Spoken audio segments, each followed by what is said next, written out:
Hi മക്കളെ, എല്ലാവർക്കും സുഖം തന്നെയല്ലടാ. നമ്മുടെ +1 ഫിസിക്സ് എക്സാം ഗംഭീരമായി തന്നെ നിങ്ങൾ എല്ലാവരും എഴുതിയെന്ന് എനിക്കറിയാം. കാരണം അത്രയും മികച്ച ഫീഡ്ബാക്കുകളും കമന്റുകളും കോളുകളുമാണ് നിങ്ങളുടെ ഭാഗത്തു നിന്ന് എനിക്കും ജസീൽ സാറിനും മുഴുവൻ സൈലം ടീമിനും ലഭിച്ചുകൊണ്ടിരിക്കുന്നത്. സോ ആദ്യം തന്നെ നമ്മളിവിടെ ഉത്തരമാണ് കംപ്ലീറ്റ്ലി ഡിസ്കസ് ചെയ്യാൻ പോകുന്നത്. അതിന് മുൻപായിട്ട് നിങ്ങൾ മറക്കാതെ ചെയ്യേണ്ട ഒരു കാര്യമുണ്ട്. ഈ പറയുന്ന വീഡിയോ കംപ്ലീറ്റ്ലി കണ്ടു തീർത്താൽ ആദ്യം ചെയ്യേണ്ട കാര്യം സൈലത്തിന്റെ മാരത്തോൺ ലൈവും സൂപ്പർ 16 ബൂസ്റ്റർ ഡോസും എൻ്റെ മക്കൾക്ക് എത്രത്തോളം യൂസ്ഫുൾ ആയി, അതിലുള്ള എത്രത്തോളം ചോദ്യങ്ങൾ നിങ്ങൾക്ക് ഈ പറയുന്ന ചോദ്യ പേപ്പറിൽ കാണാൻ സാധിച്ചു എന്ന വിശദമായ ഫീഡ്ബാക്ക് പലരും നമുക്ക് പേഴ്സണലായിട്ട് അയച്ച ഫീഡ്ബാക്കുകളെല്ലാം ഈ പറയുന്ന വീഡിയോന്റെ കമന്റ് ബോക്സിൽ ഇടാൻ ആരും തന്നെ മറക്കരുത്. അത് ഏറ്റവും പ്രധാനപ്പെട്ട കാര്യമാണ്. കാരണം നമ്മുടെ ലൈവുകൾ എത്രത്തോളം എഫക്റ്റീവ് ആയി എന്നുള്ളത് സൈലത്തിന്റെ മക്കൾക്ക് പുറമെ സൈലത്തിന്റെ ലൈവ് ക്ലാസ്സുകൾ നഷ്ടപ്പെടുത്തിയവർക്ക് കൂടി ഒരു ഓർമ്മപ്പെടുത്തലായിരിക്കും നിങ്ങൾ ഇടുന്ന ഫീഡ്ബാക്കുകൾ എന്ന് പറയുന്നത്. സോ ആരും താഴെ കമന്റ് ചെയ്യാൻ മറക്കരുത്. അത് ഞാൻ ആദ്യം തന്നെ എടുത്തു പറയട്ടെ. ഇനി പരീക്ഷ വളരെ നിസ്സാരമായിരുന്നു, അതിലൊരു തർക്കവുമില്ല, ഒരു സംശയവുമില്ല. അവസാന നിമിഷം പഠിച്ചൊരു കുട്ടിക്ക് പോലും മുഴുവൻ മാർക്കും, ഞാൻ ആവർത്തിക്കുകയാണ് മക്കളെ, മുഴുവൻ മാർക്കും നേടിയെടുക്കാൻ സാധിക്കുന്ന ഒരു ചോദ്യ പേപ്പർ ആയിരുന്നു നിങ്ങൾ കണ്ടിട്ടുണ്ടാവുക. പലരും പറഞ്ഞൊരു കാര്യം ഞാൻ പിന്നെയും ഓർമ്മപ്പെടുത്താൻ ഉദ്ദേശിക്കുന്നു. അതായത് സാറേ, ഓരോ ചോദ്യങ്ങൾ കാണുമ്പോഴും നിങ്ങളുടെ മുഖമാണ് ഞങ്ങൾക്ക് ഓർമ്മ വരുന്നത്. അത്രയ്ക്ക് പറഞ്ഞതുപോലെ തന്നെ വള്ളി പുള്ളി തെറ്റാതെ ചോദ്യ പേപ്പറിൽ കാണാൻ വേണ്ടി സാധിച്ചു. അത്രയ്ക്ക് എഫക്റ്റീവ് ആയിരുന്നു സൈലത്തിന്റെ ലൈവ് ക്ലാസ്സുകൾ എന്നുള്ളത്. സോ മക്കളെ, നമുക്ക് നോക്കാം എന്തൊക്കെയാണ് ഉത്തരങ്ങൾ എന്നുള്ളത്, എങ്ങനെ പ്രസന്റ് ചെയ്യണം എന്നുള്ളത്. കാരണം ഉത്തരങ്ങൾ പലതും നിങ്ങൾക്കറിയായിരിക്കും, നിങ്ങൾ പ്രസന്റ് ചെയ്തിരിക്കും.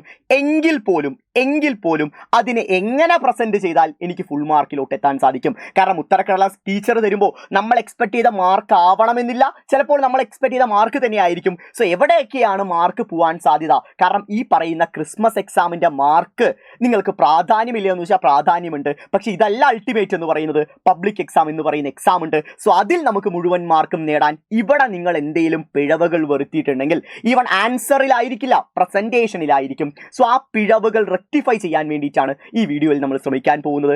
ഇപ്പോൾ നിങ്ങൾക്ക് തെറ്റുപറ്റിയാലും സാരമില്ലടാ, ഇപ്പോൾ നിങ്ങൾക്ക് മാർക്ക് കുറഞ്ഞു പോയാലും സാരമില്ലടാ. ഈ പറയുന്ന തെറ്റും പിശകും നിങ്ങൾ പബ്ലിക് എക്സാമിന് ആവർത്തിക്കാതിരിക്കണം. അതിനുവേണ്ടിയാണ് കംപ്ലീറ്റ് ഉത്തരവുമായി. ഇത് സിംപ്ലി ഒരു ആൻസർ കീ ഡിസ്കഷൻ അല്ല, മറിച്ച് ഓരോ ഉത്തരങ്ങളും എങ്ങനെ എഴുതണം, എങ്ങനെ പ്രസന്റ് ചെയ്യണം എന്നൊരു ഓർമ്മപ്പെടുത്തൽ കൂടിയാണ് മക്കളെ. സോ ലൈക്ക് ചെയ്ത് തന്നെ വീഡിയോ കാണാൻ തുടങ്ങാം. So guys, we are gonna start our session. ആദ്യത്തെ ചോദ്യം ഇതായിരുന്നു, നിങ്ങളുടെ ആദ്യത്തെ ചോദ്യം എന്ന് പറയുന്നത് അല്ലേ. അതിന് മുകളിൽ ഇങ്ങനൊരു കാര്യം എഴുതി തന്നിട്ടുണ്ടായിരുന്നു. Answer any 5 question from 1 to 7 each carries 1 score. 7 എണ്ണത്തിൽ 5 എണ്ണം ഉത്തരം എഴുതിയാൽ മതി. സോ അവിടെ തന്നെ വലിയൊരു ഓപ്ഷണൽ ആയിരുന്നു. നിങ്ങൾക്ക് അറിയാവുന്ന ചോദ്യങ്ങൾ നിങ്ങൾക്ക് സെലക്റ്റീവായി തന്നെ ആൻസർ എഴുതാൻ സാധിക്കും. പക്ഷെ എൻ്റെ ഒരു വിശ്വാസപ്രകാരം എല്ലാ ചോദ്യങ്ങളും, ഈ 7 ചോദ്യങ്ങളും എൻ്റെ മക്കൾക്ക് എഴുതാൻ സാധിച്ച ഒന്നായിരിക്കും. Right. The number of significant figures in 1 2 3 00 എന്തായിരുന്നു മക്കളെ? ഒരു സംശയമില്ല, അവസാനമുള്ള സീറോസ് ഒന്നും സിഗ്നിഫിക്കൻ്റ് അല്ല. സോ ഉത്തരം എന്തായിരുന്നു? കണ്ണുമടച്ച് നിങ്ങൾക്ക് ഉത്തരം എഴുതാൻ സാധിക്കും. അത് എത്രയാണ്? അത് 3 ആണ്. No doubt. ക്ലിയർ. ഒരു മാർക്ക് കയ്യിൽ കിട്ടി, ഭദ്രമായിരുന്നു. അടുത്ത രണ്ടാമത്തെ, for straight line motion distance and displacement are equal. The statement is true or false. Straight line മോഷനിൽ ഡിസ്റ്റൻസും ഡിസ്പ്ലേസ്മെന്റും സെയിം തന്നെയല്ലടാ, ഒരു സംശയമില്ലല്ലോ. ഡിസ്റ്റൻസ് എന്ന് പറഞ്ഞാൽ പാത്ത് കവേർഡ് ആണ്, എത്ര ദൂരം സഞ്ചരിച്ചു എന്നാണ് ഡിസ്റ്റൻസ് എന്ന് പറയുക. ഡിസ്പ്ലേസ്മെന്റ് എന്ന് പറഞ്ഞാൽ ഇനീഷ്യൽ ആൻഡ് ഫൈനൽ പോയിന്റുകൾ തമ്മിലുള്ള ദൂരമാണ്. സ്ട്രെയിറ്റ് ലൈൻ മോഷനിൽ രണ്ടും സെയിം ആണ്. The statement is true, no doubt. Statement true ആണ്. അത് മാത്രം ഇത് നമ്മൾ എക്സ്പ്ലനേഷൻ ആവശ്യമില്ല. For equilibrium of a body net force എന്തായിരിക്കും? ഇക്വിലിബ്രിയത്തിൽ നെറ്റ് ഫോഴ്സ് എന്തായിരിക്കും? ഒരു സംശയവും വേണ്ട, net force will be equal to 0. അടുത്ത മാർക്ക്. സോ 3 മാർക്ക് ഉറപ്പിച്ച്. അടുത്തത് നാലാമത്തെ, the dimensional formula of power എന്താണ്? മക്കളെ നിസ്സാരമായിട്ട് അറിയാം, power equal to work by time ആണ്. എങ്ങനെ വന്നു എന്നുള്ള കാര്യം പറയാം, നേരിട്ട് ആൻസർ ചെയ്താൽ മതി. എന്നാലും മനപ്പാഠം പഠിക്കേണ്ട ആവശ്യമില്ലല്ലോ. യെസ്, വർക്കിന് നമുക്കറിയാം ml² T⁻² ആണ്. ടൈമിന്റെ ടി ആണ്. ഈ ടി മുകളിലോട്ട് പോകുമ്പോൾ ml² T⁻3. സോ ഏത് ഓപ്ഷനാണ് മക്കളെ? ml² T⁻3 വരുന്ന ഓപ്ഷൻ ഏതാണ്? ഓപ്ഷൻ ഡി ആണ് റൈറ്റ് ആൻസർ എന്ന് പറയുന്നത്. നമുക്ക് വീണ്ടും ഒരു മാർക്ക് കിട്ടി. ഇത് എഴുതിയിട്ട് അത് എഴുതണമെന്നില്ല, ജസ്റ്റ് ആ ആൻസർ മാത്രം എഴുതിയാൽ നിങ്ങൾക്ക് ഒരു മാർക്ക് കിട്ടും. ഇത് മനപ്പാഠം പഠിക്കണ്ട എന്നതുകൊണ്ട് ഞാൻ എങ്ങനെ വന്നു എന്ന് എൻ്റെ മക്കൾക്ക് പറഞ്ഞു തന്നേ ഉള്ളൂ കേട്ടോ. റൈറ്റ്. സോ അടുത്തത് അഞ്ചാമത്തെ, എ റോളിംഗ് ബോഡി ഹാസ്. ഒരു റോളിംഗ് ബോഡിയുടെ പ്രത്യേകതയാണ് പറയുന്നത്. എന്താണ് മക്കളെ?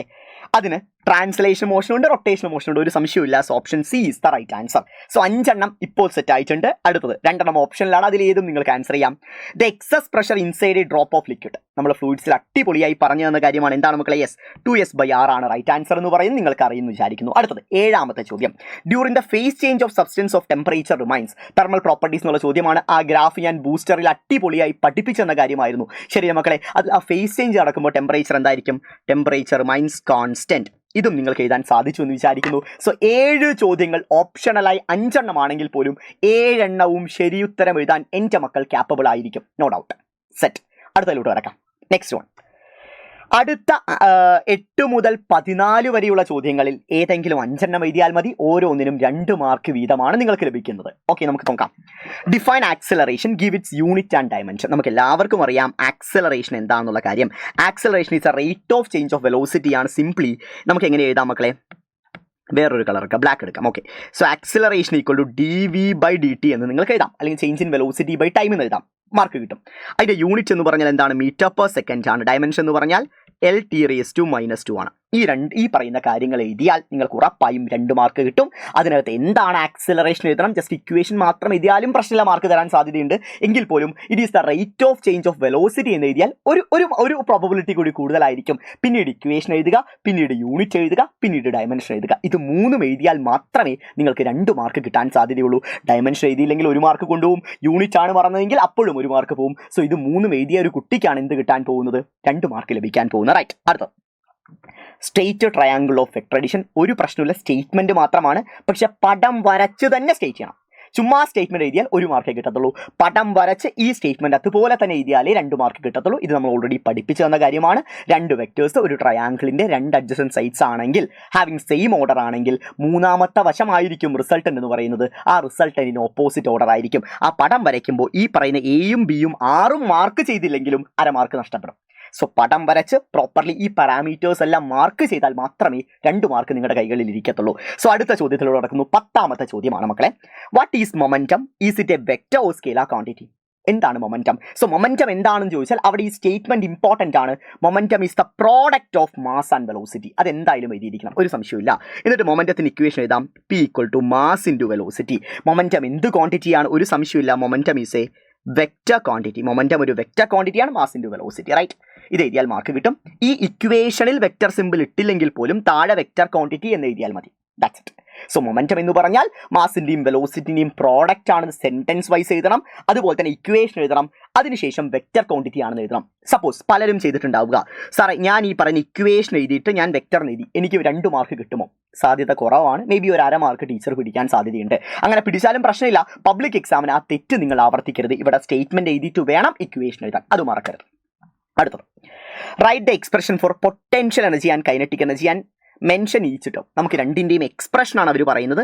റൈറ്റ് ദ എക്സ്പ്രഷൻ എന്ന് മാത്രമേ ഉള്ളൂ. What is potential energy, what is kinetic energy എന്ന് പറഞ്ഞിട്ടില്ല. So expression simply kinetic energy equal to ½mv², potential energy equal to mgh. Okay, ഈ കാര്യം വൃത്തിയായിട്ട് എഴുതണം. എന്നിട്ട് ഈച്ച് ടേം നമുക്ക് മാർക്ക് ചെയ്യണം. mv അതുപോലെ തന്നെ gh. ഇതെന്താണെന്നുള്ള കാര്യം വൃത്തിയായിട്ട്. m എന്ന് പറഞ്ഞാൽ എന്താണ്? മാസ് ആണ്. v എന്ന് പറഞ്ഞു വെച്ചാൽ സ്പീഡ് ഓർ വെലോസിറ്റി. എന്ത് എഴുതിയാലും കുഴപ്പമില്ല, ഇന്നതേ എഴുതാൻ പാടുള്ളൊന്നുമില്ല. സ്പീഡ് എഴുതിയാലും നിങ്ങൾക്ക് മാർക്ക് കിട്ടും, ഓറൽസ് വെലോസിറ്റി എഴുതിയാലും മാർക്ക് കിട്ടും. g എന്ന് പറഞ്ഞാൽ acceleration due to gravity. h എന്ന് പറഞ്ഞാൽ എന്താണ്? ഹൈറ്റ് ആണ്. ഈ കാര്യം എഴുതിയിട്ട് ഇത് മാർക്ക് ചെയ്താലേ 2 മാർക്ക് കിട്ടത്തുള്ളൂ. അത് മറക്കരുത്, ഇത് മാർക്ക് ചെയ്യാൻ കൂടി മറക്കരുത്. മെൻഷൻ ഈച്ച് ടേം എന്ന വാക്ക് മനസ്സിൽ ഉറപ്പിച്ചിരിക്കണം. ജസ്റ്റ് ഇക്വേഷൻ എഴുതുന്നതിന് 2 മാർക്കില്ല. അടുത്തത് 12ാമത്തെ ചോദ്യം. Defines Newton's law of gravitation എന്ന് പറഞ്ഞാൽ യൂണിവേഴ്സൽ ലോ ഓഫ് ഗ്രാവിറ്റേഷൻ തന്നെയാണ്. ഡിഫൈൻ എന്നേ പറഞ്ഞിട്ടുള്ളൂ. സോ സിംപ്ലി ഈ സ്റ്റേറ്റ്മെന്റ് എഴുതിയാൽ മാർക്ക് കിട്ടാൻ സാധ്യതയുണ്ട്. എങ്കിൽ പോലും അതിൻ്റെ കൂടെ F = Gm1m2/r² എഴുതിയാൽ നന്നായിരിക്കും. ഇങ്ങനെ തന്നെ എഴുതണം എന്നാണ് ഞാൻ പ്രിഫർ ചെയ്യുന്നത്. വിത്ത് സ്റ്റേറ്റ്മെന്റ് ആൻഡ് ഇക്വേഷൻ എഴുതുക. ചിലർ ചെയ്തിട്ടുണ്ടാവും, സാറേ ഞാനത് ഡിറൈവ് ചെയ്തു. അതായത് F is proportional to m1 m2, അതുപോലെ തന്നെ F is proportional to 1/r², or F is proportional to m1 m2/r². F is equal to Gm1m2/r². Sir ഞങ്ങൾ ഇങ്ങനെ എഴുതിയിട്ട് താഴെ ഈ പറയുന്ന ജിന്റെ വാല്യൂവും ജി എന്താണെന്നും ഞങ്ങൾ എഴുതി. അത് നല്ല കാര്യമാണ്, ഒരു പ്രശ്നവുമില്ല. പക്ഷെ ഇത് എഴുതണമെന്ന് നിർബന്ധമില്ല. ദിസ് ഈസ് നോട്ട് നെസസറി എന്ന് നമുക്ക് പറയാം. കാരണം ഇവിടെ ഈ സ്റ്റേറ്റ്മെന്റ് എഴുതിയിട്ട് പടം വരച്ചിട്ട് ഈ ഇക്വേഷൻ എഴുതിയാൽ 2 മാർക്ക് ലഭിക്കേണ്ടതാണ്, ഒരു തർക്കവുമില്ല. അതിന് പുറമെ ഇതുകൂടി എഴുതിയിട്ടുണ്ടെങ്കിൽ പക്ക, പിന്നെ ഒന്നും നോക്കേണ്ടതല്ല. പക്ഷെ ഇത് എഴുതിയിട്ടില്ലെങ്കിലും മാർക്ക് കിട്ടാനുള്ള സാധ്യത നിങ്ങളുടെ മുന്നിലുണ്ട് കേട്ടോ. ഓക്കെ, അടുത്തതിലോട്ട് കിടക്കുന്നു. 13ാമത്തെ ചോദ്യം. State Hooke's law of elasticity. ഇവിടെ ഞാൻ ഇലക്ട്രിസിറ്റി എന്ന് എഴുതിയിരിക്കുന്നത്, ആക്ച്വലി ഇത് ഇലാസ്റ്റിസിറ്റിയാണ് കേട്ടോ. Elasticity, Hooke's law of elasticity. എന്താ ഹൂക്സ് ലോ പറയുന്നത്? Stress is directly within elastic limit, stress is directly proportional to strain. So ഇത് എഴുതിയിട്ട് താഴെ സ്ട്രെസ്, ശ്രദ്ധിക്കാം മക്കളെ, അതുകൂടി ചെയ്തില്ലെങ്കിൽ മാർക്ക് പോവുകയാടാ. Stress is proportional to strain or stress divided by strain equal to a constant. ആ കോൺസ്റ്റൻറ്റ് വിളിക്കുന്ന പേരെന്താണ്? Modulus of elasticity. ഇത് കൂടി എഴുതിയാലേ നിങ്ങൾക്ക് മാർക്ക് കിട്ടത്തുള്ളൂ. ഫുൾ മാർക്ക് 2 മാർക്കിന് ആ സ്റ്റേറ്റ്മെൻറ്റ് മാത്രം എഴുതിയാൽ 2 മാർക്ക് തരണമെന്ന് നിർബന്ധമില്ല. ആ പറയുന്ന സ്റ്റേറ്റ്മെൻറ്റിൻ്റെ കൂടെ എന്തുകൂടി എഴുതണം? ഈ പറയുന്ന ഇക്വേഷൻ കൂടി എഴുതി വെച്ചാലേ മാർക്ക് കിട്ടാൻ സാധ്യതയുള്ളൂ. ഒരു കോൺസ്റ്റൻ്റ് ആണ്. ആ കോൺസ്റ്റൻറ്റിനെ മോഡുലസ് ഓഫ് ഇലാസ്റ്റിസിറ്റി എന്നാണ് പറയുന്നതെങ്കിൽ 100% ഉറപ്പിച്ചോ 2 മാർക്ക് കൈകളിൽ ഭദ്രമായിരിക്കും. അടുത്തതിലോട്ട് കിടക്കുന്നു, ശ്രദ്ധിക്കടാ. Define isothermal process, give example. എന്താണ് ഐസോതെർമൽ പ്രോസസ് എന്ന് പറഞ്ഞാൽ? It is a thermodynamic process in which temperature remains constant. ഇത് എഴുതിയാൽ നിങ്ങൾക്ക് ഒരു മാർക്ക് നിങ്ങൾക്ക് ഉറപ്പായും ലഭിക്കും. എക്സാമ്പിളുകൾ എന്തെഴുതാം? എക്സാമ്പിൾ എന്ന് പറഞ്ഞാൽ നമുക്ക് സിംപ്ലി ബോയിലിംഗ് പോയിന്റ് പറയാം. Boiling point of water. Boiling point of water എത്രയാണ് മക്കളെ? ഒരു സംശയമില്ലാതെ 100 ഡിഗ്രി സെൽഷ്യസ് ആണ്. 100 ഡിഗ്രി സെൽഷ്യസ് ആണ്. അതൊരു കോൺസ്റ്റന്റ് ടെമ്പറേച്ചറിൽ നടക്കുന്ന പ്രോസസ്സാണ്. ഒരിക്കലും വെള്ളം തിളയ്ക്കുന്നത് 90 ഡിഗ്രി സെൽഷ്യസ് അല്ല. അത് ഓൾവേസ് കോൺസ്റ്റന്റ് ആയിരിക്കും. അതുപോലെ തന്നെ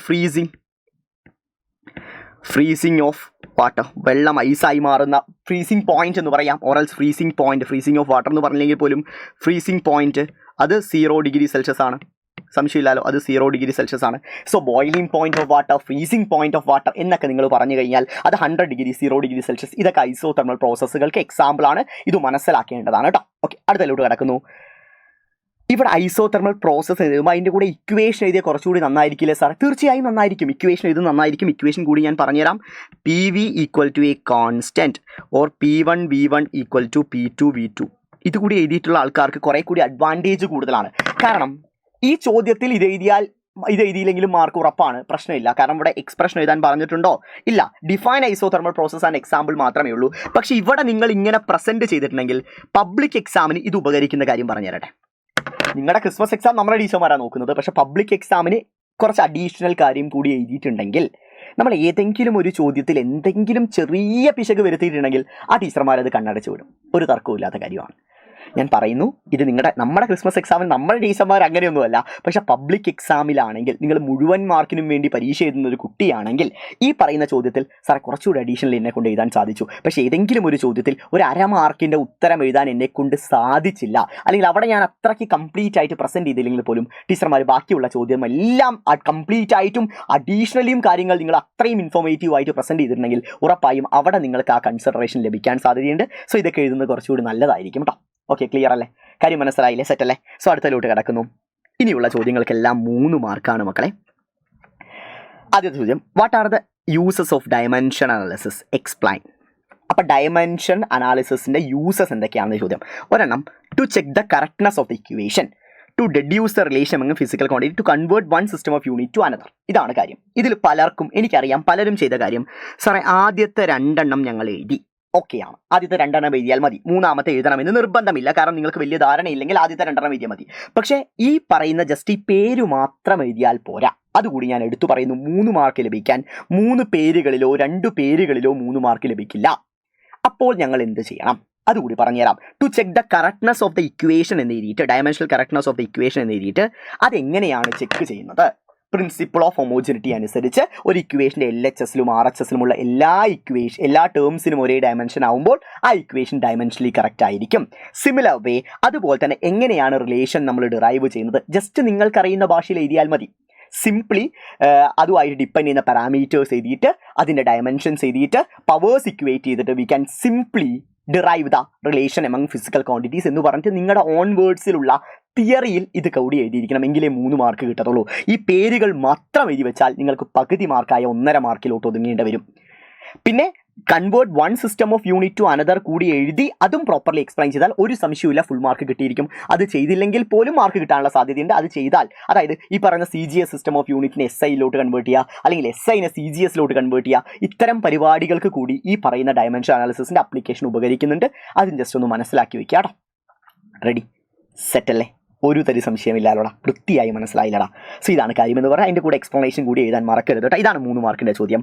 അടുത്ത ചോദ്യം എന്ന് പറഞ്ഞാൽ 16ാമത്തെ ഡയറക്റ്റ് ഹിറ്റ് ക്വസ്റ്റ്യൻ ആണ്. ഈ ഇക്വേഷൻ ഡിറൈവ് ചെയ്യേണ്ട ആവശ്യമില്ല, ഞാൻ ജസ്റ്റ് പറഞ്ഞു എന്നേ ഉള്ളൂ. നിങ്ങൾ ഈ ഫൈനൽ ആൻസർ എഴുതിയിട്ട് ഇതിന് പുറമെ ഗിവൺ ഡാറ്റാസ് എഴുതി വെക്കണം. അത് ഞാനിവിടെ ഓർമ്മപ്പെടുത്തുവാണ്. ഗിവൺ ഡാറ്റാസ് എന്തൊക്കെയാണ് ചോദ്യത്തിൽ തന്നിരിക്കുന്നത്? അപ്പോൾ ഈ പറയുന്ന കാര്യം എന്താണ്? സ്പീഡ് ഓഫ് വെലോസിറ്റി ആണ്. ഇത് 30 ഡിഗ്രി എന്ന് പറഞ്ഞാൽ ആംഗിൾ തീറ്റയാണ്. സോ ഈ കാര്യങ്ങൾ എഴുതിയിട്ട് പ്രസന്റ് ചെയ്യുക. ജിയുടെ വാല്യൂ എത്രയാണ്? ജി ഈക്വൽ ടു 9.8 ആണ് സബ്സ്റ്റിറ്റ്യൂട്ട് ചെയ്തത് എന്നൊക്കെ എഴുതിയിട്ട് ഗിവൺ ഡാറ്റ ഫസ്റ്റ് എഴുതുക. എന്നിട്ട് ഇക്വേഷൻ ടു ബി യൂസ്ഡ് എന്ന് പറഞ്ഞിട്ട് ഈ ഒരു ഇക്വേഷൻ എഴുതി വെക്കുക. അതിനുശേഷം പ്രസന്റ് ചെയ്തിട്ട് ഫൈനലി ആൻസർ ഒന്ന് റിസൾട്ട് എന്ന് പറഞ്ഞ് എഴുതി വെച്ചാൽ പിന്നെ ഒരു തരി മാർക്ക് കുറയില്ല. സോ ഇതിനാണ് ഈ രീതിയിൽ പ്രസന്റ് ചെയ്യുന്നതിന് 3 മാർക്ക് നിങ്ങൾക്ക് ലഭിക്കാൻ പോകുന്നത്. ഡയറക്റ്റ് ഹിറ്റ് ക്വസ്റ്റ്യൻ ആണ്, ഒരു മാറ്റവും ഇല്ലാത്ത ചോദ്യമാണ്. റൈറ്റ്, സെറ്റ് അല്ലേ? ഒരു തരി സംശയമില്ലല്ലോ. വൃത്തിയായി മനസ്സിലായില്ലടാ, വൃത്തിയായി ക്രിസ്റ്റൽ ക്ലിയർ ആയി മനസ്സിലായില്ലടാ. മുന്നോട്ട് പോവാം. റൈറ്റ്, ശ്രദ്ധിക്കടാ. Define angular velocity and derive the expression connecting linear velocity and angular velocity. എന്താണ് ആംഗുലർ വെലോസിറ്റി എന്നാണ് ചോദ്യം. What do you mean by angular velocity? എന്താ മക്കളെ ആംഗുലർ വെലോസിറ്റി എന്ന് പറഞ്ഞാൽ? Rate of change of angular displacement ആണ്. So omega equal to d theta by d t ആണ്. അതാദ്യം എഴുതി വയ്ക്കുക. അതിന് മാർക്കുണ്ട്, തീർച്ചയായും മാർക്കുണ്ട്. അതിനുശേഷം നമ്മുടെ ഡെറിവേഷനാണ്. ഇതാണ് നമ്മുടെ ഡെറിവേഷൻ എന്ന് പറയുന്നത്. ഞാൻ എപ്പോഴും നിങ്ങളോട് പലതവണ ഓർമ്മപ്പെടുത്തിയ കാര്യമാണ് ഈ ഡെറിവേഷൻ എഴുതുന്നതിന് മുമ്പായിട്ട്. ഇതിന് 3 മാർക്കിൻ്റെ ചോദ്യം അല്ലേ? മേ ബി ഇതിന് 1 മാർക്ക് കിട്ടാം, ഇത് 2 മാർക്കിനാണ്. പക്ഷേ നിങ്ങളിൽ പലരും ഡ്രൈ ആയിട്ട് പടം വരച്ച് ഇതുപോലെ ഡിറൈവ് ചെയ്തിട്ടുണ്ടാവും. മാർക്ക് കിട്ടും, 2 മാർക്ക് കിട്ടും. പക്ഷെ ഞാൻ പറഞ്ഞ ആദ്യത്തെ പോയിന്റാണ് കുറച്ചുകൂടി നന്നായി പ്രസന്റ് ചെയ്യാനുള്ള ഒരു സാധ്യത കൂടിയുണ്ട്. ഈ പറയുന്ന ടൈറ്റിലിന് താഴെ നമ്മൾ എന്താണ് ഈ പടത്തിൽ ഉദ്ദേശിക്കുന്നത് എന്നുകൂടി എഴുതിയാൽ മാർക്ക് കുറയത്തില്ല. ഞാൻ സീൽ ചെയ്ത് ഒപ്പുവെച്ച് തരുന്നു. പക്ഷേ ചില ടീച്ചർമാർ മാത്രം, റയറസ്റ്റായ ടീച്ചർമാർ മാത്രം താഴെ ഒരു ബേസ് ഇൻട്രോ ഇല്ലെങ്കിൽ കുറയ്ക്കാൻ സാധ്യതയുണ്ട്. കുറയ്ക്കില്ല, കാരണം 2 മാർക്കിൻ്റെ ചോദ്യത്തിന് അത്ര ഇൻട്രോയും എഴുതി ഇക്വേഷനും കംപ്ലീറ്റ്ലി ഡ്രൈവ് ചെയ്യണമെന്ന് വാശി പിടിക്കാറില്ല പൊതുവെ ടീച്ചർമാർ. എങ്കിൽ പോലും നിങ്ങൾ ഇവിടെ അങ്ങനെ എഴുതിയിട്ടില്ലെങ്കിൽ പോലും ഇനി അത് ആവർത്തിക്കാതിരിക്കുക. അറിയുന്ന മുറി ഇംഗ്ലീഷിൽ എന്താണ് ഇവിടെ? Consider a uniform circular motion of 2 position P and Q എന്ന് പറഞ്ഞിട്ട് എഴുതാം. Angular displacement delta theta, circular പാത്തിന്റെ റേഡിയസ് r ആണ്, വെലോസിറ്റി 2 പോയിന്റിലും ടാൻജൻഷ്യൽ ആണ്. ലൈക്ക് നമുക്ക് അങ്ങനെ ഏറ്റവും ബേസിക് ലെവലിൽ നമുക്ക് എഴുതാൻ പറ്റുന്നതാണ്. സോ അത് എഴുതാൻ മറക്കരുത് കേട്ടോ. അടുത്തത് അതിന്റെ ഡെറിവേഷൻ നിങ്ങൾക്ക് എല്ലാവർക്കും അറിയുന്നതാണ്, ഞാനത് മാറ്റി വിടുന്നു. അടുത്ത് state and explain law of conservation of angular momentum. ഇവിടെ ഞാൻ ആ ഡെറിവേഷൻ മാത്രമേ എഴുതിയിട്ടുള്ളൂ. സ്റ്റേറ്റ് എന്ന വാക്ക് കൂടിയുണ്ട്. എന്താണ് സ്റ്റേറ്റ്? എന്താണ് അവിടെ സ്റ്റേറ്റ്മെന്റ് എഴുതേണ്ടത്? തീർച്ചയായും സ്റ്റേറ്റ്മെന്റ് എഴുതിയാൽ മാത്രമേ 3 മാർക്ക് കിട്ടത്തുള്ളൂ. കാരണം സ്റ്റേറ്റ്മെന്റിന് 1 മാർക്കും എക്സ്പ്ലനേഷന് 2 മാർക്കുമായിരിക്കും നിങ്ങൾക്ക് വില വെക്കാൻ പോകുന്നത്. സോ സ്റ്റേറ്റ്മെന്റ് എന്ന് പറഞ്ഞാൽ എന്താണ്? എക്സ്റ്റേണൽ ടോർക്ക് 0 ആണെങ്കിൽ ടോട്ടൽ ആംഗുലർ മൊമെന്റം എന്തായിരിക്കും? കോൺസ്റ്റന്റ് ആയിരിക്കും. That's A statement. External torque 0 ആണെങ്കിൽ ആംഗുലർ മൊമെന്റം എന്തായിരിക്കും? കോൺസ്റ്റന്റ് ആയിരിക്കും. അത് എഴുതിയിട്ട് ഇത് ഡിറൈവ് ചെയ്യുന്നതായിരിക്കും പക്ക. സെറ്റ്, ഒരു സംശയമില്ലാലോ. വൃത്തിയായിട്ട് മനസ്സിലായില്ലടാ. സോ അതിനാണ് 3 മാർക്ക് ലഭിക്കുന്നത്. അടുത്തത് 19ാമത്തെ ചോദ്യത്തിലോട്ട് കിടക്കാം. Draw the stress strain diagram of elasticity and mention important terms ആണ്. സോ ഇത് 3 mark. So stress strain diagram important ആയിട്ട് വരയ്ക്കണം, ഒരു തർക്കമില്ല. ഒരു 1.5 മാർക്ക് അല്ലെങ്കിൽ 2 മാർക്ക് ഇതിന് പ്രാധാന്യമുണ്ട്. ഈ പടം വരയ്ക്കുന്നതിന് മാത്രം, എല്ലാ പോയിന്റുകളും എഴുതുന്നതിന് മാത്രം. അതിന് പുറമെ നിങ്ങളെ കൊണ്ട് സാധിക്കുമെങ്കിൽ ഇത്രയും വിശദമായി എഴുതണ്ട. നിങ്ങൾക്ക് ഈ വിശദീകരണം കുറച്ചിട്ടാണെങ്കിൽ പോലും ഈ പോയിന്റുകളൊക്കെ ഉൾപ്പെടുന്ന തരത്തിൽ ആ റീജിയനുകൾ മാർക്ക് ചെയ്യുന്നത് നല്ലതായിരിക്കും. ഒന്ന് സെപ്പറേറ്റ്ലി എഴുതിയിട്ട് ഇത് സെപ്പറേറ്റ്ലി എഴുതി വെച്ചാൽ കൂടി 3 മാർക്ക് കിട്ടും. ആ പടം വരച്ച് അതിനൊരു ടൈറ്റിൽ, ഒരു ബേസിക് 2 ലൈൻ ഇൻട്രോ കൊടുത്ത് പടം വരച്ച് ഈ പോയിന്റുകൾ മാർക്ക് ചെയ്ത ഒരു കുട്ടിക്ക്, ഈ പോയിന്റുകൾ എടുത്തെഴുതിയ ഒരു കുട്ടിക്ക് 3 മാർക്ക് കിട്ടാൻ സാധ്യതയുണ്ട്. കഴിയുമെങ്കിൽ ഓരോ റീജിയൻ തിരിച്ചെഴുതിയെങ്കിൽ മികച്ച മാർക്ക്, അതിനേക്കാളും മികച്ച മാർക്ക്, അതായത് ഫുൾ മാർക്ക് 10% ഷുവറാണ്. മേ ബി ഫുൾ മാർക്ക് കുറയ്ക്കാൻ സാധ്യത എന്ന് പറഞ്ഞു വെച്ചാൽ നമ്മൾ റീജിയൻ തിരിച്ച് എഴുതാതിരുന്ന ചില ടീച്ചർമാർ ഒരു 1/2 മാർക്കോ 1 മാർക്കോ കുറയ്ക്കാൻ സാധ്യതയുണ്ട്. സോ റീജിയൻ തിരിച്ച് എഴുതിയിട്ടുണ്ട്, പടം വരച്ചിട്ടുണ്ട്. ഇതും ഇങ്ങനെ എടുത്ത് എഴുതിയിട്ടുണ്ടെങ്കിലും ഫുൾ മാർക്ക് ഗ്യാരണ്ടീഡ് ആണ്. പടം വരച്ചു, ബേസിക് ഇൻട്രോ കൊടുത്തു, റീജിയൻ തിരിച്ച് എഴുതിയിട്ടില്ല, ഇത് എഴുതിയിട്ടുണ്ട്, 3 മാർക്ക് കിട്ടാൻ സാധ്യതയുണ്ട്. ചിലപ്പോൾ ചില സാഹചര്യങ്ങളിൽ ഒരു 1/2 മാർക്ക് കുറയ്ക്കാൻ സാധ്യതയുണ്ട് കേട്ടോ. അടുത്തത് state the principle behind this diagram. 2 behind ഒന്നുമില്ല, 1 ബിഹൈൻഡ് മതി. ഈ ഡയഗ്രാമിന് പുറകിലുള്ള പ്രിൻസിപ്പിൾ എന്താണ് എന്നാണ് ചോദ്യം. ആക്ച്വലി അത് എല്ലാവർക്കും അറിയാം, പാസ്കൽസ് ലോ ആണ്, നോ ഡൗട്ട്. പാസ്കൽസ് ലോ എഴുതിയത് കൊണ്ട് നമുക്ക് 2 മാർക്കേ കിട്ടാൻ സാധ്യതയുള്ളൂ. ഈ ഒരു കാര്യം കൂടി നിങ്ങൾ എഴുതണം. ഇക്വേഷൻ കൂടി എഴുതിയാലേ 3 മാർക്ക് കിട്ടും. തർക്കമില്ലാത്ത കാര്യമാണ്. കാരണം ഒരു സിമ്പിൾ 2 ലൈൻ സ്റ്റേറ്റ്മെന്റിന് 3 മാർക്ക് കിട്ടാൻ ഒരു സാധ്യതയും ഇല്ലടാ. സോ അതിൻ്റെ കൂടെ ഇത് കൂടി എഴുതിയാൽ മാത്രമേ 3 മാർക്ക് ഉറപ്പിച്ചു പറയാൻ പറ്റുള്ളൂ. ഇത് എഴുതാൻ മറക്കരുത് കേട്ടോ. നമുക്ക് ഇവിടെ അടുത്ത ചോദ്യത്തിലൂടെ നടക്കാം. What is thermal conductivity, give its unit and dimension. എന്താണ് തെർമൽ കണ്ടക്ടിവിറ്റി, അതിന്റെ യൂണിറ്റും ഡയമെൻഷൻ നമുക്കറിയണം. സോ മക്കളെ വളരെ വളരെ സിമ്പിൾ ആയിട്ട് നമുക്കറിയാം. നമ്മൾ ഇക്വേഷൻ ഡിറൈവ് ചെയ്ത കാര്യമാണ്. ബൂസ്റ്റർ ഡോസിനകത്ത് പറഞ്ഞാണ് തെർമൽ കണ്ടക്ടിവിറ്റി എന്ന് വെച്ചാൽ കെ ആണ്. ആ കാര്യത്തിന് അതിന്റെ ഇക്വേഷൻ നമുക്ക് അറിയാവുന്ന കാര്യമാണ്. സോ എച്ച് എന്ന് വെച്ചാൽ rate of heat flow, L A delta T, എല്ലാ കാര്യങ്ങളും അറിയാം. അതിന്റെ യൂണിറ്റ് ഡിറൈവ് ചെയ്യാനും പഠിപ്പിച്ചു തന്നായിരുന്നു. ഡയമെൻഷൻ കൂടി ചിലവർക്ക് കൺഫ്യൂഷൻ ആവും. നമ്മൾ ഒന്നാമത്തെ ചാപ്റ്ററിൽ എല്ലാത്തിനെയും ഡയമെൻഷൻ കണ്ടുപിടിക്കാൻ അറിയുന്നതാണ്. ചിലവർ ചിലപ്പോൾ തെറ്റിച്ചിട്ടുണ്ടാവും. അതുകൂടി ഞാൻ ജസ്റ്റ് ഒന്ന് പറഞ്ഞുതരാം.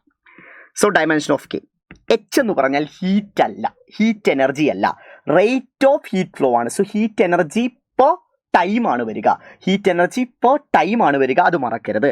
സോ എനർജി പെർ ടൈം, അത് ഹീറ്റ് എനർജി എന്താണ്, ml² T⁻⁻2 divided by T വരും. മനസ്സിലായോ? മനസ്സിലാവുന്നുണ്ടോ? Yes, fine. എൽ എന്ന് പറഞ്ഞാൽ ലെങ്ത് തന്നെയാണ്, തർക്കമില്ല. Divided by a delta T, A എന്ന് പറഞ്ഞാൽ എന്താണ്, ഏരിയയാണ്, ഏരിയ. സോ ഏരിയയുടെ ഡയമെൻഷൻ എന്താ മക്കളെ, L² ആണ്. ഡെൽറ്റ ടി എന്ന് പറഞ്ഞാൽ കെ കൊടുക്കാം, റൈറ്റ്. സിംപ്ലി ഇതാണ് കാര്യം. അതിലുള്ള ഓരോ കാര്യങ്ങളുടെയും ഡയമെൻഷൻ ഞാൻ എടുത്ത് എഴുതി, വേറെ ഒന്നും ചെയ്തിട്ടില്ല. ഇനി ഓരോ കാര്യങ്ങളും നിങ്ങൾ നോക്കണം മക്കളെ. ന്യൂമറേറ്റർ ആദ്യം ഞാനൊന്ന് സിംപ്ലിഫൈ ചെയ്യാം. ml³ വരും, T⁻³ വരും. താഴെയുള്ളത് L² K ആണുള്ളത്. Okay, right. താഴെയുള്ള കാര്യങ്ങൾ ഈ പറയുന്ന L² ക്യൂബും പോയി വെച്ചാൽ എല്ലാവും. എത്ര ഉള്ളൂ? ഫൈനൽ ആൻസർ കിട്ടി. This is A final answer. So that is ml T⁻³ K⁻⁻1. That's it. ml T⁻⁻3 K⁻⁻1. This is the dimension of thermal conductivity. നേരിട്ട് ഡയമെൻഷൻ എഴുതിയാലും മാർക്ക് കിട്ടും, ഒരു പ്രശ്നമില്ല. യൂണിറ്റും നേരിട്ട് എഴുതിയാലും മാർക്ക് കിട്ടും. പക്ഷേ ഡിറൈവ് ചെയ്യുന്ന കുറച്ചുകൂടി പ്രോപ്പറാണ്. ഇക്വേഷൻ എന്തായാലും ഡിറൈവ് ചെയ്തിരിക്കാം. ഇതിനാണ് നിങ്ങൾക്ക് എത്ര മാർക്ക് കിട്ടാൻ പോകുന്നത്? 3 മാർക്ക് കിട്ടാൻ പോകുന്നത്, റൈറ്റ്. സോ മുന്നോട്ട് പോവാണ്, ശ്രദ്ധിക്കുക. അടുത്ത 4 മാർക്കിൻ്റെ ചോദ്യങ്ങളിലോട്ടാണ് കിടക്കാൻ പോകുന്നത്. സോ ഓരോന്നിൻ്റെയും മാർക്ക് ഡിസ്ട്രിബ്യൂഷൻ എടുത്തെഴുതിയിട്ടുണ്ട്. State Newton's law of motion, find the expression F=m. നമുക്ക് എല്ലാവർക്കും അറിയാം ന്യൂട്ടൺസ് ലോ ഓഫ് മോഷൻ എന്ന് പറഞ്ഞ് നിങ്ങൾക്ക് ഏത് ലോ ആണെന്ന് കൺഫ്യൂസ് ചെയ്യേണ്ട ആവശ്യമില്ല. കാരണം എന്താണ്, താഴെ എന്തുണ്ട്, F=ma എന്ന് പറയുന്നുണ്ട്. സോ ന്യൂട്ടൺ സെക്കൻഡ് ലോ ആണ്, അതിൻ്റെ ഇക്വേഷൻ ഡിറൈവ് ചെയ്യുക. ഇതിനാണ് 4 മാർക്ക് കിട്ടുന്നത്. വളരെ വളരെ സിമ്പിൾ അല്ലേ? ഒരു സംശയമില്ല, റൈറ്റ്. അടുത്ത, how will you calculate work, explain the various kind of work. Work എങ്ങനെ കാൽക്കുലേറ്റ് ചെയ്യാം? ആദ്യം വർക്ക് എന്താണെന്ന് ചെയ്തിട്ട് W എന്താ എഴുതാം, FS cos θ, അല്ലെങ്കിൽ W F.S എന്ന് എഴുതാം. ഇത്രയേ ഉള്ളൂ പരിപാടി. ഇന്ന് different types of work, 3 work, positive, negative, zero. പടമൊക്കെ ഉണ്ട്, പടമൊന്നും വരയ്ക്കണം, നേരിട്ട് എന്താണ് അതിൻ്റെ ഇക്വേഷൻ. ഇപ്പോൾ പോസിറ്റീവ് വർക്ക് എന്ന് പറഞ്ഞു വെച്ചാൽ θ എത്രയായിരിക്കും, 0 ഡിഗ്രി ആയിരിക്കും. സോ FS ആയിരിക്കും W വരിക. നെഗറ്റീവ് വർക്ക് എന്ന് വെച്ചാൽ θ 180 ഡിഗ്രി ആയിരിക്കും. So W -FS with examples എഴുതുക. സീറോ വർക്ക് എന്ന് വെച്ചാൽ ഒന്നില്ലെങ്കിൽ ഡിസ്പ്ലേസ്മെൻറ്റ് 0 ആണെങ്കിൽ വർക്ക് 0 ആയിരിക്കും, അല്ലെങ്കിൽ θ 90 ഡിഗ്രി ആണെങ്കിലും വർക്ക് എന്തായിരിക്കും, 0 ആയിരിക്കും. അത് മനസ്സിലാക്കുക, വൃത്തിയായിട്ട് തന്നെ എഴുതുക. വർക്ക് എനർജി തിയറം സ്റ്റേറ്റ് ചെയ്യുക, അതിൻ്റെ ഡെറിവേഷൻ എഴുതുക. ഡെറിവേഷൻ എഴുതിയാൽ മാർക്ക് കിട്ടുള്ളൂ എന്നൊന്നുമില്ല, എന്നാലും ഡെറിവേഷൻ എഴുതുന്നത് അതിൻ്റേതായ ഒരു ഇമ്പോർട്ടൻസ് ഉണ്ട്. അല്ലെങ്കിൽ നേരിട്ട് ചേഞ്ച് ഇൻ കൈനറ്റിക് എനർജിക്കുള്ള വർക്ക് ഡൺ എന്ന് എഴുതിയാലും മതി. പക്ഷേ ഈ ചോദ്യം ഒന്ന് വൃത്തിയായിട്ട് വായിച്ചാൽ നിങ്ങൾക്കൊരു കാര്യം മനസ്സിലാവും, ശ്രദ്ധിക്കണം. സ്റ്റേറ്റ് ആൻഡ് എക്സ്പ്ലൈൻ എന്ന വാക്ക് അവിടെ എടുത്തു പറയുന്നുണ്ട്. സോ സ്റ്റേറ്റ്മെൻറ്റ് മാത്രം എഴുതിയാൽ പോരെ, എക്സ്പ്ലനേഷനിൽ 2 മാർക്കിൽ ആ പറയുന്ന ഡെറിവേഷൻ കൂടി എഴുതുന്നതാണ് കുറച്ചുകൂടി നല്ലത്. അല്ലെങ്കിൽ change in work done will be equal to change in kinetic energy ചെയ്തിട്ട് ഇക്വേഷൻ എഴുതിയാലും മാർക്ക് കിട്ടാൻ സാധ്യതയുണ്ട്. ഇറ്റ് ഡിപ്പെൻഡ്സ് അപ്പോൺ ദ ടീച്ചർക്ക് അനുസരിച്ചിരിക്കും. ഡെറിവേഷൻ എഴുതിയാൽ കുറച്ചുകൂടി നല്ലതാണ്. ഡെറിവേഷൻ തന്നെ എഴുതാൻ ശ്രമിക്കുക, മറക്കരുത് കേട്ടോ. ഓക്കെ, അടുത്തതിലോട്ട് കിടക്കുന്നു.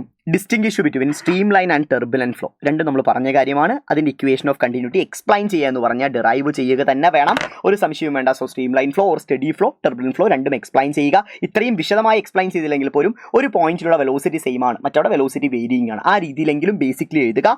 Equation of continuity properly derive ചെയ്യാൻ മറക്കരുത്. അങ്ങനെ ഡെറിവേഷൻ എഴുതിയില്ലെങ്കിൽ പോലും ഒരു 1/2 മാർക്ക് പോയാലും കുഴപ്പമില്ല എന്നുള്ള ആൾക്കാർക്ക് ഈ പറയുന്ന കാര്യം എഴുതുക. AB = constant, area is inversely proportional velocity, അല്ലെങ്കിൽ A1 V1 = A2 V2. ഈ പറയുന്ന 3 കാര്യങ്ങൾ എഴുതിയാൽ മേ ബി ഒരു 1/2 മാർക്കാ പോകാൻ സാധ്യതയുള്ളൂ. പക്ഷേ ഈ പടം വരച്ച് കംപ്ലീറ്റ്ലി ഡിറൈവ് ചെയ്ത് കുട്ടിക്ക് മുഴുവൻ മാർക്കും 4 മാർക്കും ഗ്യാരണ്ടീഡ് ആണ്, നോ ഡൗട്ട്. അടുത്തതിലോട്ട് കിടക്കുന്നു. State and explain first law of thermodynamics. പറഞ്ഞു പഠിപ്പിച്ചു എന്ന കാര്യമാണ്. ഈ പറയുന്ന കാർനോട്ട് സൈക്കിളും നിങ്ങൾക്ക് എല്ലാവർക്കും അറിയുന്ന കാര്യമാണ്. സോ എന്താണ് ഫസ്റ്റ് ലോ ഓഫ് തെർമോഡൈനാമിക്സ്, അതിൻ്റെ ഇക്വേഷൻ, കാർനോട്ട് സൈക്കിൾ. അത് ഇതുപോലെ വരച്ച ഓരോ പ്രോസസ്സുകളും തന്നെ എടുത്ത് എഴുതണം. ജസ്റ്റ് P1 P2 B ഇതൊന്നും എഴുതാതെ നേരിട്ട് ഈ ഐസോതെർമൽ മാത്രം എഴുതിയാലും മാർക്ക് കിട്ടും. അതിനേക്കാളും പ്രോപ്പർ എന്ന് പറഞ്ഞു വെച്ചാൽ ഈ പറയുന്ന ടെമ്പറേച്ചറും പറഞ്ഞിട്ട് ഈ പറയുന്ന 4 പ്രോസസ്സുകളും എഴുതിയാൽ ഫുൾ മാർക്ക് ഗ്യാരണ്ടീഡ് ആണ്, ഒരു തർക്കവും ഇല്ലാത്ത കാര്യമാണ് കേട്ടോ. ഓക്കെ, അടുത്തതിലോട്ട് കിടക്കുന്നു. Draw the velocity time graph of uniform motion, uniform acceleration. നമുക്കറിയാം ഇതുപോലെയാണ്. ഇവിടെ സെൻറ്റർ എന്ന് വരച്ചാൽ പ്രശ്നം എന്ന് വെച്ചാൽ ഇതിൻ്റെ അടിസ്ഥാനത്തിലാണ് അടുത്തത് ഡിറൈവ് ചെയ്യാൻ പറയുന്നത്. അപ്പോൾ ഇതിങ്ങനെ തന്നെ വരച്ചിട്ട് ഇത് യു ആണെന്ന് പറഞ്ഞ് കാണിച്ചു വരച്ചിട്ട് അതിൻ്റെ അടിസ്ഥാനത്തിൽ ഇതുപോലെ ഡിറൈവ് ചെയ്യുന്നതിനാണ് 4 മാർക്ക് കിട്ടാൻ പോകുന്നത്. നിസ്സാരമല്ല പരിപാടിയല്ലടാ, ഒരു പ്രശ്നമില്ലാത്ത കാര്യമല്ലടാ, അത്രയേ ഉള്ളൂ. അടുത്ത് എന്താണ് ഫ്രിക്ഷൻ, ഏതൊക്കെയാണ് ഡിഫറെൻറ്റ് ടൈപ്സ് എന്ന് പറയുന്നത്. ഫ്രിക്ഷൻ എന്താണെന്നുള്ള കാര്യം അറിയാം. മോഷനെ പടമൊന്നും വരയ്ക്കണ്ട, മോഷനെ പ്രിവെൻറ്റ് ചെയ്യുന്ന ഒരു ഫാക്ടറാണ് ഫ്രിക്ഷൻ എന്ന് പറയുക. അതിന് ഡിഫറെൻറ്റ് ടൈപ്പ് സ്റ്റാറ്റിക് ഉണ്ട്, അതുപോലെ തന്നെ കൈനറ്റിക് ഉണ്ട്. കൈനറ്റിക്കിന് 2 തരമുണ്ട്, റോളിംഗ് ആൻഡ് സ്ലൈഡിങ്. അത് എഴുതിയില്ലെങ്കിലും ഇത് 2 എഴുതിയാലും മാർക്ക് കിട്ടാൻ സാധ്യതയുണ്ട് കേട്ടോ. ഓക്കെ, അടുത്തെന്ന് പറഞ്ഞാൽ യൂണിഫോം സർക്കുലർ. പടം വരച്ച് ഡിറൈവ് ചെയ്താലേ മാർക്ക് കിട്ടത്തുള്ളൂ. പടം വരച്ച് ഡിറൈവ് ചെയ്യാതിരുന്നാൽ മാർക്ക് കിട്ടില്ല. പകുതി മാർക്ക് എന്തെങ്കിലും ടീച്ചർമാർ കൊത്തിക്കൊണ്ടുപോകും, ഇതിൻ്റെ പകുതി മാർക്ക് കൊത്തിക്കൊണ്ടുപോകും. സോ പടം വരച്ച് തന്നെ ഡിറൈവ് ചെയ്യുക കേട്ടോ. അടുത്തത് explain acceleration due to gravity. Explain the variation of G with depth and height. എന്താണ് ആക്സിലറേഷൻ ഡ്യൂ ടു ഗ്രാവിറ്റി എന്ന് ആദ്യം തന്നെ എഴുതണം. സോ എന്താണ് അതിൻ്റെ ഇക്വേഷൻ എഴുതുക. G equal to GM / R². അത് ഡിറൈവ് ചെയ്യുന്നത് കുറച്ചുകൂടി ബെറ്റർ ആണ്. അതായത് നിങ്ങൾക്ക് എല്ലാവർക്കും അറിയാം equation F equal to GMM/R² ആണ്. എഫിന് പകരം mg കൊടുക്കുക, ഈക്വൽ ടു GMM/R² എഴുതുക. ഇവിടെയുള്ള എമ്മും ക്യാൻസൽ ചെയ്യുക, എന്നിട്ട് ഇക്വേഷനിലോട്ട് വരിക. കുറച്ചുകൂടി ബെറ്റർ ആണ്. പക്ഷെ അങ്ങനെ ചെയ്യണമെങ്കിൽ അവിടെ നിങ്ങൾക്ക് എന്ത് വരയ്ക്കണം, ഭൂമി വരയ്ക്കണം. ഭൂമിയുടെ മണ്ടയ്ക്ക് ഒരു സാധനം വരയ്ക്കുക, അതിൻ്റെ മാസ് M, ഭൂമിയുടെ capital M, radius R, centre O. ഇതുകൂടി എഴുതിയിട്ട് അത് ചെയ്താൽ പക്ക, ഒരു പ്രശ്നമില്ല. ആക്സിലറേഷൻ ഡ്യൂ ടു ഗ്രാവിറ്റി എന്താണ്? ഒരു വസ്തു ഭൂമിയുടെ സർഫേസിൽ ഫ്രീ ഫാൾ ചെയ്യുന്ന സമയത്ത് അത് പൊസസ് ചെയ്യുന്ന ആക്സിലറേഷനാണ് ആക്സിലറേഷൻ ഡ്യൂ ടു ഗ്രാവിറ്റി എന്ന് പറഞ്ഞ് ഇത് ഡിറൈവ് ചെയ്തിട്ട് പിന്നീട് അങ്ങോട്ട് ഡെപ്തും ഹൈറ്റും അടിപൊളിയായി ഡിറൈവ് ചെയ്ത് കഴിഞ്ഞാൽ ഫുൾ മാർക്ക് ഗ്യാരണ്ടി, 5 മാർക്ക് കയ്യിലിരിക്കും, ഒരു തർക്കമില്ല. അവിടെ എടുത്തു പറയേണ്ട ഒരു കാര്യം പറയട്ടെ. ഈ ഡെറിവേഷൻ കഴിഞ്ഞിട്ട് നിങ്ങളൊരു സ്റ്റേറ്റ്മെൻറ്റ് എഴുതണം. ഉയരം കൂടുമ്പോൾ ആക്സിലറേഷൻ ഡ്യൂ ടു ഗ്രാവിറ്റി കുറയും, ഡെപ്ത് കൂടുമ്പോൾ ആക്സിലറേഷൻ ഡ്യൂ ടു ഗ്രാവിറ്റി കുറയും എന്നത് എടുത്തെഴുതിയില്ലെങ്കിൽ മാർക്ക് പിടിക്കാൻ സാധ്യതയുണ്ട്. അത് കൂടി എടുത്തെഴുതണം. 2ലും പടം വരയ്ക്കണം, ഒരു ബേസ് ഇൻട്രോ കൊടുക്കണം, എന്നിട്ട് വേണം നിങ്ങൾ പ്രൊസീഡ് ചെയ്യാൻ. അത് മറക്കരുത്. ഓക്കെ, അടുത്തത്. സാറേ ഈ ഡെറിവേഷൻ കംപ്ലീറ്റ്ലി ചെയ്തിട്ടില്ല, ഞാൻ ഉഡായിപ്പിച്ച് വെച്ചു, വലിയ പ്രശ്നം ഉണ്ടാവില്ല, മാർക്ക് കിട്ടാൻ സാധ്യതയുണ്ട് കേട്ടോ. പക്ഷെ ഗംഭീര ഉടായ്പാണെങ്കിൽ മാർക്ക് പിടിക്കും. ഒരു അളവിലൊക്കെ ഉടായ്പിച്ച് വെച്ചാൽ മാർക്ക് എന്തായാലും കിട്ടും. റൈറ്റ്. ഓക്കെ, അടുത്ത് എന്താണ് Bernoulli's principle? It is based on law of conservation of energy, എല്ലാവർക്കും അറിയാം. അടുത്ത് സ്റ്റേറ്റ് ബെർണോളിസ് പ്രിൻസിപ്പിൾ സ്റ്റേറ്റ്മെന്റും അതുപോലെ തന്നെ എക്സ്പ്ലെയിൻ ടോറിസെല്ലീസ് ലോ ലാസ്റ്റ് ആണ്. സോ ബെർണോളിസ് പ്രിൻസിപ്പിൾ എല്ലാവർക്കും അറിയുന്ന കാര്യമാണ്. ഈ പടം വരച്ച് ഈ സ്റ്റേറ്റ്മെന്റ് എഴുതുന്നത് കുറച്ചുകൂടി നല്ലതായിരിക്കും. പടം വരയ്ക്കാൻ തന്നെയാണ് ഞാൻ പ്രിഫർ ചെയ്യുക. പടം വരച്ച് തന്നെ ഇത് എഴുതുക. അതുപോലെ തന്നെ അതിൻ്റെ ഇക്വേഷൻ കൂടി എഴുതണം നിങ്ങൾക്ക്. അതായത് സം ഓഫ്, ഇനി ഒരു സ്ട്രീം ലൈൻ ഫ്ലോയിൽ സം ഓഫ് പ്രഷറിൻ്റെയും കൈനറ്റിക് എനർജി പെർ യൂണിറ്റ് വോളിയത്തിൻ്റെയും അതുപോലെ തന്നെ പൊട്ടൻഷ്യൽ എനർജി പെർ യൂണിറ്റ് വോളിയത്തിൻ്റെയും സം എന്ന് പറഞ്ഞാൽ ഒരു കോൺസ്റ്റന്റ് ആയിരിക്കും എന്നുള്ള കാര്യം എടുത്തെഴുതുന്നത് കുറച്ചുകൂടി നല്ലതായിരിക്കും കേട്ടോ. ഇക്വേഷൻ ടോറിസെല്ലീസ് ലോ എല്ലാവർക്കും അറിയാം. അതായത് സ്പീഡ് ഓഫ് എ പുറത്തു വരുന്ന ഫ്ലൂയിഡിൻ്റെ സ്പീഡ് എന്ന് പറഞ്ഞാൽ ഫ്രീലി ഫാളിംഗ് ബോഡിയുടെ സ്പീഡിന് ഓർ വെലോസിറ്റിക്ക് ഈക്വൽ ആയിരിക്കും എന്നുള്ള കാര്യം എഴുതണം. ഇതാണ് ടോറിസെല്ലീസ് ലോ. പടം വരച്ച് ഇത് പ്രൂവ് ചെയ്യണം, എന്നാലേ മാർക്ക് കിട്ടത്തുള്ളൂ. സ്പീഡ് ഓഫ് എഫ്ലക്സിൻ്റെ ഫൈനൽ ഇക്വേഷൻ ഇതാണ്. ഇവിടെ P equal to PA, P minus PA, അത് രണ്ടും ഈക്വൽ ആവുമ്പോൾ എന്താവും? ഈ ടേം കംപ്ലീറ്റ്ലി 0 ആവും. സോ 0 + 2gh എന്ന് വരും. So equal to VE equal to √2gh. നമുക്കറിയാം ഒരു ഫ്രീലി ഫാളിംഗ് ബോഡിയുടെ വെലോസിറ്റി എന്ന് പറഞ്ഞാൽ V² = U² + 2as. Initial velocity 0 ആണ്. So V² = 2gh or V = √2gh. ഈ 2 വെലോസിറ്റിയും സെയിം അല്ലേ? സോ അതാണ് ടോറിസെല്ലീസ് ലോയിൽ പറയുന്നത്. സോ ഇത്രയും എഴുതിയൊരു കുട്ടിക്കാണ് മുഴുവൻ മാർക്കും കാത്തിരിപ്പുള്ളത്. സോ മുഴുവൻ മാർക്കും കിട്ടുന്ന കുട്ടികളാണ്, അല്ലെങ്കിൽ കിട്ടിയിട്ടുണ്ടാവുമെന്ന് ഞാൻ വിശ്വസിക്കുന്നു. ഓരോരുത്തർക്കും കിട്ടിയ മാർക്ക് താഴെ എന്തായാലും കമൻറ്റ് ചെയ്യുക. അതിന് കൂടെ തന്നെ സൈലത്തിൻ്റെ ലൈവ് ക്ലാസ്സുകൾ ഉത്തരം എഴുതാൻ എത്രത്തോളം സഹായിച്ചു എന്നുള്ള വിശദമായ കമൻറ്റ് കൂടി വേണം. Simply it will be helpful, അല്ലെങ്കിൽ ഇത് എന്നെ സഹായിച്ചു എന്ന് പറഞ്ഞ് താങ്ക് യു സാർ എന്ന് പറഞ്ഞ് ഒതുക്കാതെ ഒരു ഡീറ്റെയിൽ ആയി ഡിസ്ക്രിപ്ഷൻ ചെയ്ത് നന്നായിരിക്കും. കാരണം എന്ന് വെച്ചാൽ ഇതൊരു ഓർമ്മപ്പെടുത്തലാണ്.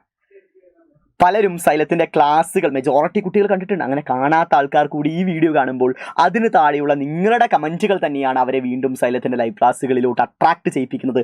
സൈലത്തിൻ്റെ ലൈവ് ക്ലാസ്സുകൾ എന്താണ് എന്ന് അവരെ ബോധ്യപ്പെടുത്തണമെങ്കിൽ ഇത്തരം കമൻറ്റുകൾ കൊണ്ടേ സാധിക്കത്തുള്ളൂ. അല്ലാതെ ഞാൻ എപ്പോഴും പറയുന്നു, സൈലത്തിൻ്റെ ബ്രാൻഡ് അംബാസിഡർ എന്ന് പറഞ്ഞു വെച്ചാൽ ഇവിടെ ഉയരുന്ന ഫ്ലെക്സ് ബോർഡുകൾക്ക് അപ്പുറം ഇവിടെ സൈലത്തിൽ പഠിക്കുന്ന വിദ്യാർത്ഥികൾ തന്നെയാണ്. നമ്മളൊരു കുട്ടിയോട് സൈലത്തിൻ്റെ ക്ലാസ്സിൽ പറഞ്ഞതേ വന്നിട്ടുള്ളൂ എന്ന് പറയുന്നതിനപ്പുറം ഒന്നും ഈ പറയുന്ന ഫ്ലെക്സ് ബോർഡുകൾക്കോ പരസ്യങ്ങൾക്കോ നൽകാൻ വേണ്ടി സാധിക്കില്ല. സോ സൈലത്തിൻ്റെ വിദ്യാർത്ഥികൾ തന്നെയാണ് സൈലത്തിൻ്റെ സ്ട്രെങ്ത് എന്ന് പറയുന്നത്. നിങ്ങൾ നിങ്ങളുടെ വായ കൊണ്ട് എടാ സൈലത്തിൻ്റെ ക്ലാസ് പഠിക്കടാ, NK സാറും ജസീൽ സാറും പറഞ്ഞതിനപ്പുറം ഒന്നും ഫിസിക്സിൽ വരില്ലടാ എന്ന് നിങ്ങൾ മനസ്സിലാക്കിയവരാണ്, എന്ന് നിങ്ങളുടെ ഉത്തരക്കടലാസിൽ നിങ്ങൾ അത് എഴുതി വെച്ചവരാണ്. സോ ആ ഒരു കാര്യം നിങ്ങളുടെ കൂട്ടുകാരിലോട്ടും, അല്ലെങ്കിൽ നിങ്ങൾ അറിയാത്ത എത്രയോ കുട്ടികളായിരിക്കും ഈ വീഡിയോ കാണാൻ പോകുന്നത്. സൈലത്തിൻ്റെ ക്ലാസ്സുകൾ ഇന്നേ വരെ കാണാത്ത കുട്ടികളായിരിക്കും. സോ അവർക്ക് കൂടി പ്രചോദനമാവണമെങ്കിൽ, അവർക്ക് കൂടി മനസ്സിലാവണമെങ്കിൽ എന്താണ് സൈലത്തിൻ്റെ ക്ലാസ് എന്ന്, അത് നിങ്ങൾ താഴെ ഇടുന്ന കമൻറ്റുകളിലൂടെ മാത്രമേ സാധിക്കത്തുള്ളൂ. കമൻറ്റ് ചെയ്യാൻ മറക്കരുത്. നിങ്ങളത് ചെയ്യുമെന്ന പ്രതീക്ഷയോടുകൂടി തന്നെ ബൈ ഗൈസ്.